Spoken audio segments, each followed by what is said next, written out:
Je vois le roi régner. C'est des paroles de foi en fait. Amen. Je vois le roi régner. Quelquefois, quand on regarde notre vie, on ne voit pas grand-chose. Mais quand on se projette par la foi, on peut voir le roi régner. Amen. Amen. Gloire à Dieu. Le Seigneur est un bon Dieu. Merci les chants. Est-ce qu'on peut acclamer les chants? C'est beaucoup de consécration, c'est beaucoup d'amour pour le Seigneur. Amen. Et nous sommes contents de les avoir, les chants. Amen. Alléluia. Dieu est un bon Dieu. Amen. Et le Seigneur veut nous encourager en tout instant. Ce matin, je voulais introduire un peu le jeûne que nous allons commencer à partir de demain. Amen. Et le titre du message, c'est, je fais un texte dans Josué, à partir du chapitre 7. Le titre du message, c'est la conquête de Haï, une histoire stressante. Amen. Haï, c'est une des villes, en fait, qui va être conquise, une des villes de la terre promise, qui va être conquise. Ce sera la deuxième ville après Jéricho. Amen. Et cette histoire m'a particulièrement touché. J'ai pris le temps, je l'ai peut-être lu 50 fois.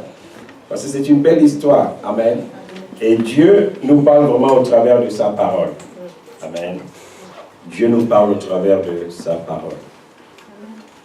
Et on va lire donc dans Josué 7. Alors, on ne lira pas tout parce que c'est une histoire qui est... Vous savez, il y a quelquefois des livres dans la Bible, quand vous les lisez, c'est tellement des livres difficiles à lire. Mais ce livre-là, il n'est pas difficile parce qu'on retient facilement les histoires. Amen. Et par contre, quand vous lisez Apocalypse, c'est chaud. Et beaucoup de chrétiens n'aiment pas lire Apocalypse parce qu'il y a trop d'images. Et ça finit par nous perdre. Alléluia. Quelle belle histoire. En fait, le titre, l'histoire de la conquête d'Haï, une histoire stressante. L'histoire de la conquête d'Haï est stressante parce qu'elle nous montre en fait comment Dieu peut se retirer de nous en pleine guerre sans qu'il nous avertisse. Et cela après nous avoir fait des promesses. Cette histoire nous montre aussi comment Dieu traite ceux qui désobéissent, surtout lorsque leur désobéissance a un impact sur l'accomplissement de sa volonté. Ça veut dire que Dieu peut nous faire des promesses, mais notre attitude dans l'accomplissement des promesses de Dieu est importante. Amen. Amen. Et nous avons tous des promesses. Il y a des gens à qui Dieu a fait des grandes promesses. Et si Dieu pouvait nous ouvrir les yeux, beaucoup parmi vous seraient tranquilles. Si Dieu vous montrait votre avenir. Et souvent on comprend pourquoi Dieu ne nous montre pas tout notre avenir. Même si vous avez rencontré 100 prophètes, 100 plus grands prophètes du monde, vous n'aurez pas toute la photographie de votre avenir. Parce qu'il y a des choses que Dieu se réserve cachées. Parce que Dieu sait que quand l'homme sait tout, il ne fait plus d'efforts. Et donc il y a toujours des dimensions de Dieu qui vont nous rester cachées afin que nous puissions le chercher. Amen. Afin que nous puissions le chercher. Et donc Dieu fait des promesses à Abraham au sujet d'une terre que Abraham, les descendants d'Abraham devaient hériter. Et on est à peu près, quand on voit l'histoire, moins 1300 autour de là. Et cette promesse-là, elle est là, elle est dans l'espace, elle est dans le temps de Dieu. Et elle s'accomplit à la sortie du peuple de Dieu des 430 ans qu'ils ont passés en Égypte comme esclaves. Vous savez, quand vous êtes resté 430 ans esclaves, c'est quelque chose. Vous ne vous imaginez pas. Déjà, nous les hommes, à notre échelle, si pendant Mandela est resté prisonnier 27 ans, les gens ont parlé de 27 ans comme si c'était quelque chose de très très lourd. Amen. Mais le peuple de Dieu est resté 430 ans esclave. Et ça a changé complètement leur façon de voir Dieu. Imaginez-vous un Dieu qui vous donne des promesses et qui vous dit que je vous promets une terre et dans cette terre-là, ce sera une vie excellente. Et pendant 430 ans, vos descendants sont esclaves en Égypte. Et c'est des gens détruits, c'est des gens brisés, c'est des gens dont la foi en Dieu n'est plus que culturelle. Et là, Moïse a la responsabilité de sortir le peuple de Dieu de l'Égypte où ils étaient esclaves. Et Moïse meurt dans le désert. Heureusement que, vous savez, chaque grand leader a toujours des personnes ou quelqu'un qui est à ses côtés et qui est capable de continuer la marche. C'est comme ça que Dieu fait. Dieu n'élève jamais un grand leader sans personne pour le succéder. Sinon, c'est une secte en fait. Dieu, à chaque fois qu'il commence quelque chose, Dieu se choisit des gens toujours pour continuer ce qu'il a commencé. Et Moïse est mort, et celui qui prend la suite de la marche, c'est Josué. Josué, souvenez-vous, c'est un de ces espions que Moïse avait envoyé dans le pays de Canaan pour essayer de voir si les promesses de Dieu étaient réelles. Et ils sont revenus avec un témoignage puissant. Alors que les 10 autres, en dehors de Caleb, sont venus avec un témoignage de découragement. C'est vrai que le pays est bon, mais les efforts à faire pour gagner ce pays sont trop grands. Beaucoup de gens, souvent, ne rentrent pas dans leurs promesses lorsqu'ils voient les efforts que Dieu leur demande. Ils vont se dire non, les efforts sont trop grands. Mais Josué et Caleb avaient un esprit différent. Et c'est pour cela que Dieu, éventuellement, va leur confier la responsabilité de continuer la marche. Donc, nous lisons à partir du verset 2. Cette histoire que nous lisons se passe après la conquête de Jéricho. Après avoir traversé le Jourdain du côté jordanien, la première ville que l'on rencontre lorsqu'on rentre en Palestine, c'est Jéricho. C'est à peu près à 10 km. Et donc, c'était le premier bastion dont il fallait prendre possession. Et donc là, le peuple de Dieu a pris possession de la ville de Jéricho. Et là, Dieu leur avait donné un certain nombre d'instructions. Parmi les instructions que Dieu leur avait données, c'était qu'ils devaient tout détruire à Jéricho, à l'exception de Rahab. Vous vous souvenez de cette prostituée qui avait caché les espions de Dieu. Et Dieu lui avait dit qu'à cause de l'acte que tu as posé, parce que tu t'es mis en danger, tu seras sauvé, toi et toute ta famille. Et donc Dieu dit au peuple de Dieu de raser toute la ville, de tout détruire, de tout tuer, en dehors d'un certain nombre de choses. Et nous allons revenir dessus. Donc Rahab, en fait, a été sauvée. Et donc, ils sont dans une nouvelle délégation avec Rahab, ses parents, et tout le monde avance, et la conquête continue. Et donc, on lit le verset 2. Josué chapitre 7, à partir du verset 2. Donc, j'ai demandé à Caleb de projeter. Je vais peut-être me déporter. Mais c'est bon, tout le monde voit le texte derrière? Ok. Josué envoya de Jéricho des hommes vers la ville de Haï, qui est près de Beth-Aven, à l'orient de Bethel. Il leur dit, montez et explorez le pays. Et ces hommes montèrent et explorèrent Haï. Haï, donc, c'était la deuxième ville. Et dans leur programme, c'était la deuxième ville qu'ils devaient prendre.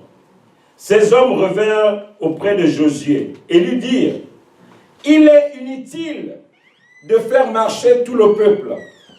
2 ou 3 000 hommes suffiront pour battre Haï. Ne donne pas cette fatigue à tout le peuple, car ils sont en petit nombre. 3 000 hommes environ se mirent en marche, mais ils prirent la fuite devant les gens de Haï.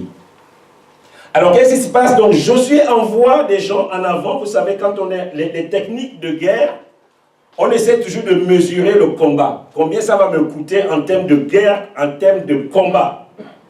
Et là, Josué envoie des gens pour aller voir un peu ce qui se passe à Haï. Et là, les gens reviennent, ils disent à Josué, mais Josué, non, ça ne sert à rien. Toute l'armée ne peut pas s'engager dans ce combat parce que Haï, en fait, c'est une petite ville. Ils sont en petit nombre. Ils sont en petit nombre, nous dit le verset 3. Et ils disent à Josué, 3000 hommes peuvent faire l'affaire. Il est inutile de faire marcher tout le peuple. 2 ou 3000 hommes suffiront. Vous savez, souvent, lorsqu'on est face à une situation, on peut soit surestimer ou sous-estimer la force de l'ennemi. Et là, Josué est convaincu parce qu'il fait confiance aux gens qu'il a mis devant, qui lui disent 2 ou 3000 hommes suffisent. Et il met tout le monde en repos. Hier, le PSG a été battu, vous le savez. Et les stratégies de l'arbitre et de l'entraîneur étaient mauvaises. Parce que les joueurs qui sont censés amener la victoire, il ne les a pas mis parce qu'ils ont négligé Strasbourg. Ils les ont méprisés. Et c'est ce qui se passe pour ceux pour faire un peu le parallèle. Et non, on ne fait pas jouer Cavani, ne fait pas jouer tout le monde. 2 ou 3000 hommes suffisent. Et donc, mets tout le monde au repos. Et quelque chose d'extraordinaire va se passer, de dramatique. Au verset 4, on nous dit 3000 hommes environ se mirent en marche, mais ils prirent la fuite devant les gens de Haï. Ce qui se passe, c'est que lorsque le peuple de Dieu était sorti d'Égypte et que Dieu avait commencé à travailler avec eux de façon puissante, fendre la mer, faire tomber les murs de Jéricho, ceux à qui Dieu fera grâce de partir en Israël, vous allez voir que quand vous arrivez à Jéricho, il y a des fouilles. Et il y a les murs, en fait, qui ont été creusés, parce que vous savez qu'avec le temps, la terre vient et les villes ont tendance à s'enfoncer. Donc là, ils ont fait des fouilles à Jéricho pour ressortir certains murs. C'est des murs qui étaient très hauts et qui font à peu près 1 mètre, plus de 1 mètre d'épaisseur. Et Jéricho, en fait, comme j'expliquais mercredi, c'était une ville d'agriculteurs. Et donc, ils avaient élevé des murs autour de la ville pour se protéger des ennemis. Parce qu'à chaque fois qu'il y avait des guerres ou de la famine, les gens venaient piller Jéricho. Étant une ville d'agriculteurs, donc, ils avaient élevé des murailles pour pouvoir sécuriser leur ville. Et les gens ont le témoignage que, mais comment Dieu a pu faire pour que ces murs-là puissent s'écrouler? Et donc, il y a une crainte qui va comme une fusée qui se répand, que les gens d'Israël sont terribles. Quand ils arrivent, ils ont un Dieu qui est avec eux. Et ce Dieu-là, rien ne lui résiste. Et donc, les gens d'Haï avaient la force. Vous savez, quelquefois, quand tu as la force, c'est là que tu es plus fort. Et là, le peuple de Dieu, pour la première fois après la sortie de l'Égypte, va perdre une guerre. Et c'est la deuxième guerre. C'est la deuxième guerre physique. La guerre de Jéricho, le peuple de Dieu n'avait pas combattu. Dieu lui-même était au contrôle parce que Dieu voulait montrer à son peuple que je suis capable de vous donner les victoires sans que vous ne puissiez faire quoi que ce soit. Et il leur a dit, faites simplement le tour de Jéricho. Et vous allez vous rendre compte qu'au bout de la 7e fois, vous allez sonner les trompettes et les murs, quelque chose va se passer. Mais cette guerre-là, il s'agit de la première guerre face to face. Face à face, où ton ennemi se dresse devant toi. Où ce n'est plus spirituel. Où ce n'est pas Dieu. Dieu a besoin de te donner une stratégie pour vaincre ton ennemi. Et là, ils échouent. Je suis sorti de l'école. J'ai un bon diplôme. Je n'ai jamais imaginé que je vais faire 1 an de chômage. Ce n'est pas possible. Je suis une belle femme, je suis un bel homme, mais je n'ai jamais imaginé que je pouvais faire 3 ans, 4 ans sans trouver un partenaire pour me marier. Et tu es en face d'un combat. Tu as toujours gagné des victoires spirituelles, tu as toujours chassé des démons, aujourd'hui tu te retrouves en face d'une situation réelle. Et là, le peuple de Dieu arrive. Haï se lève ils combattent. La Bible déclare qu'ils ont poursuivi le peuple de Dieu depuis la porte jusqu'à Shebarim. Et ils les bâtirent à la descente. Les gens viennent vers Josué, ils sont consternés. Le peuple fut consterné et perdit courage. Ça veut dire que lorsqu'une victoire est certaine et que vous perdez cette victoire-là, vous êtes découragé. Vous avez perdu le courage. Vous ne croyez plus en rien. Et je vois Josué en train d'appeler les personnes qui étaient allées voir le terrain. Il a dit, mais comment? Vous nous avez dit que 2000 ou 3000 personnes suffisaient. Pasteur, tu m'as dit qu'il suffisait de lire ma parole de Dieu et que les choses allaient se faire. Pasteur, tu m'as dit qu'il suffisait de prier pour que les choses se fassent. Mais comment j'ai perdu cette victoire alors que j'étais sûr de la gagner? Comment je l'ai perdu? Comment je l'ai perdu? La Bible déclare au verset 6 que Josué déchira ses vêtements et se prosterna jusqu'au soir, le visage contre terre, devant l'arche de l'Éternel. Lui, Josué, et les anciens, et ils se couvrirent la tête de poussière. Lorsque dans votre vie, les choses ne se passent pas comme Dieu a prévu, il faut vous arrêter. Et beaucoup de personnes ne s'arrêtent plus. Ils continuent d'avancer, avancer, avancer. Dieu t'a fait des promesses. Dieu t'a dit quelque chose. Dieu t'a dit que voici ce qui va se passer. Et tu te rends compte que ce que Dieu a dit ne s'accomplit pas tel qu'il a dit. Il est temps de t'arrêter. Beaucoup de personnes en 2017, ils sont rentrés avec des promesses. Dieu va me donner ceci. Dieu va ouvrir telle porte. 2017 ne finira pas que j'aurai telle chose. Nous sommes en décembre. Rien ne se passe. Il faut s'arrêter. Et Josué dit non, ce n'est pas possible. Ce n'était pas dans le contrat. Cette terre-là, Canaan, c'est pour nous. Dieu a parlé à Abraham depuis des centaines d'années. C'est notre terre. Dieu n'a pas prévu ça. Parce que lorsque Moïse est mort et que j'ai pris la suite, c'est Dieu qui m'a parlé. C'est Dieu qui m'a dit, Moïse, mon serviteur est mort. Maintenant, lève-toi pour rentrer en possession du pays que j'ai promis à tes descendants. Seigneur, ce n'était pas dans le contrat. Et Josué s'arrête avec les anciens. Ils ont certainement demandé aux gens le rapport, mais finalement, vous nous avez menti, mais non. Et vous savez, quand c'est comme ça, quand il y a un échec, il y a tous les commentaires possibles. Oui, Jéricho, je pense que Josué, tu as fait une erreur. Tu sais, on aurait fait 7 fois le tour de Haï. Parce que Dieu, quand il donne une stratégie, il ne change pas de stratégie. Tous les conseillers possibles sont venus culpabiliser Josué. Et vous savez, quand vous êtes tellement culpabilisé, quelquefois c'est le silence. Et Josué décide de se séparer du monde. La Bible déclare qu'il déchire ses vêtements et il se prosterne. Je disais à quelqu'un ce matin que vous ne pouvez pas vivre une vie où rien ne marche et continuer de faire comme si les choses marchaient. À un moment donné, on s'arrête. C'est pour cela que ce jeûne que nous faisons en début janvier, la première semaine de janvier est important.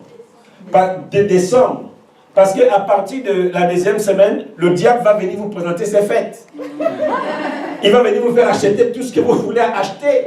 Et là, vous ne serez plus concentré. Et vous allez rentrer en 2018 sans vous être arrêté. Alors qu'il y a des choses que vous avez voulu voir en 2017 que vous n'avez pas vues. Josué dit ça ne peut pas continuer. Seigneur, moi si c'est ça, je ne peux pas continuer. J'ai besoin que tu me dises quelque chose. Josué dit au verset 7, « Ah, Seigneur éternel, pourquoi as-tu fait passer le Jourdain à ce peuple? Nous étions tranquilles de l'autre côté. Pourquoi tu nous as fait passer le Jourdain pour nous livrer entre les mains des Amoréens et nous faire périr? Oh, Si nous eussions su rester de l'autre côté du Jourdain, de grâce, Seigneur, que dirais-je après qu'Israël a tourné le dos devant ses ennemis? Les Cananéens et tous les habitants du pays la prendront, et ils nous envelopperont, et ils feront disparaître notre nom de la terre. Et que feras-tu pour ton grand nom? Josué rentre dans une intercession. Il ne roule pas pour lui. Il dit, Seigneur, si nous sommes là aujourd'hui, c'est à cause de ton nom. Parce que si ce n'est que nous, on pouvait rester en Égypte, on pouvait rester là où nous étions, à attendre que tu fasses les choses. Mais aujourd'hui, regarde l'échec que nous venons de vivre. Ça fait longtemps, Seigneur, je t'ai donné ma vie. Tous mes parents savent que je suis chrétien. Ils savent que je ne respire que pour toi. Mais Seigneur, ça fait 3 ans, ça fait 4 ans, je n'ai pas de boulot. Seigneur, ça fait 2 ans, ça fait 5 ans, je n'ai pas de maison. Je vivote. Mais Seigneur, et tout le monde sait que je te sers. Tout le monde sait que je suis ton enfant. Mais jusqu'où, Seigneur, la honte qui est sur moi? Non, ne laisse pas les gens blasphémer. Que feras-tu pour ton grand nom? Parce que ces peuples-là qui ont peur de nous, parce que nous portons ton nom, que vont-ils faire? Ils vont nous tomber dessus, ils vont se rendre compte que mais finalement Jéricho, les scientifiques vont commencer à faire des calculs. Non, vous savez, s'ils ont gagné Jéricho, c'était parce qu'il y a eu un tremblement de terre en réalité. Ce n'était pas eux, ce n'était pas leur Dieu. Vous voyez la preuve au niveau de Haï, ils ont été battus par un petit peuple, alors qu'ils ont une armée plus nombreuse. Alors tombons sur eux. Et Josué a peur. Josué se dit, mais c'est pas possible, Seigneur. Dans quelle situation tu nous mets? Si cette nouvelle se répand, nous sommes morts. Parce que le peuple a perdu courage. Ils ne sont plus prêts à se battre. Ils ne sont plus prêts à faire des efforts parce qu'ils réalisent que tu ne tiens pas tes promesses. Et Josué décide de faire un jeûne. Parce que la situation par laquelle il passe est trop grande. Je vous dis, il y a des situations dans nos vies, quand ça arrive, vous ne pouvez pas vous permettre de continuer à vivre comme d'habitude.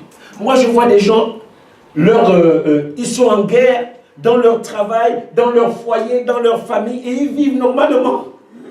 Ils viennent à l'église quand ça les arrange. Ils ne prient pas, ils ne jeûnent pas. Non, c'est que vous n'êtes pas encore en danger. Quand ton avenir est en danger, tu ne peux pas vivre comme tout le monde. Et moi, je vois des gens, ils sentent que la direction que ma vie est en train de prendre, ça fait 2 ans, 3 ans, 4 ans, je me bats avec tel péché. Seigneur, ce péché peut me détruire. Si je ne résous pas le problème de ce péché-là, je suis mort. À un moment donné, tu dois t'arrêter. Tu dois t'arrêter. Tu te bats avec un péché caché. Personne n'est au courant de ça. Tu es seul à le savoir. Tu essaies de t'en sortir. À un moment donné, tu dois t'arrêter. Et Josué s'arrête. Il dit à Dieu quelque chose qui va toucher le cœur de Dieu. Que feras-tu pour ton grand nom? Parce que nous, là, quand les gens nous voient, notre identité se trouve en toi, Seigneur. Les gens qui nous regardent, ils ne nous voient pas, mais c'est toi qu'ils voient. Et puis, Seigneur, nous ne sommes plus en sécurité. Pour que Dieu parle, il faut que vous interrogez Dieu. Dieu ne peut pas parler si tu ne fais rien. Et souvent, nous vivons des situations et nous ne parlons pas à Dieu. Parler à Dieu, c'est la prière. Parler à Dieu, c'est le temps où on se met à part. Où tu dis, Seigneur, voici la première semaine de décembre 2017. J'étais chaud, j'étais bouillant. Je me disais que quelque chose va se passer. Je me disais que non, telle chose, je vais la voir.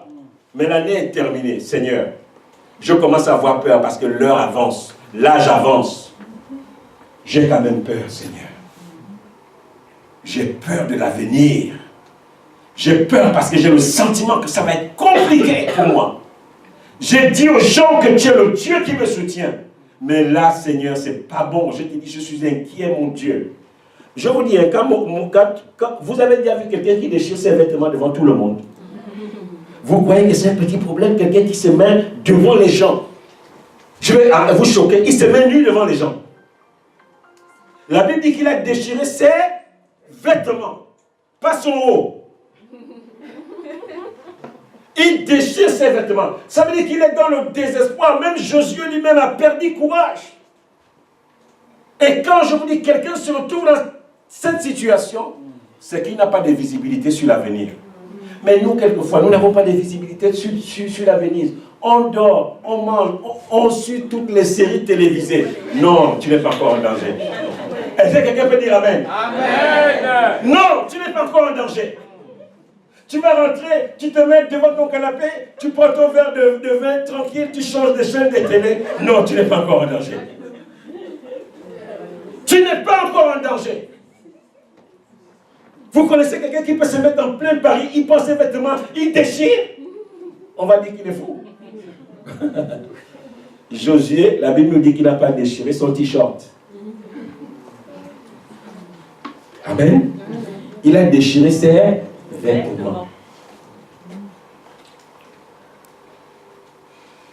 Parce qu'il n'a pas de visibilité sur l'avenir. Seigneur, pourquoi tu as repris Moïse? Moi, j'étais caché sous Moïse. Tu m'exposes. Maintenant, tout ce peuple-là me regarde. Seigneur, non. Et Josué est entouré. Vous savez, tu peux être le plus grand serviteur de Dieu qui soit. Tu ne peux rien faire seul. Parce que Dieu nous entoure. Dieu nous parle au travers de personnes. Dieu va te donner des orientations au travers d'autres personnes. Et là, voici ce qui va se passer au verset 10. Dieu, vous savez, quand vous challengez Dieu, le combat est fini, Josué est tombé. Dans le peuple de Dieu, il y a tous les commentaires possibles. Mais il dit que c'est Dieu qui l'a appelé, non?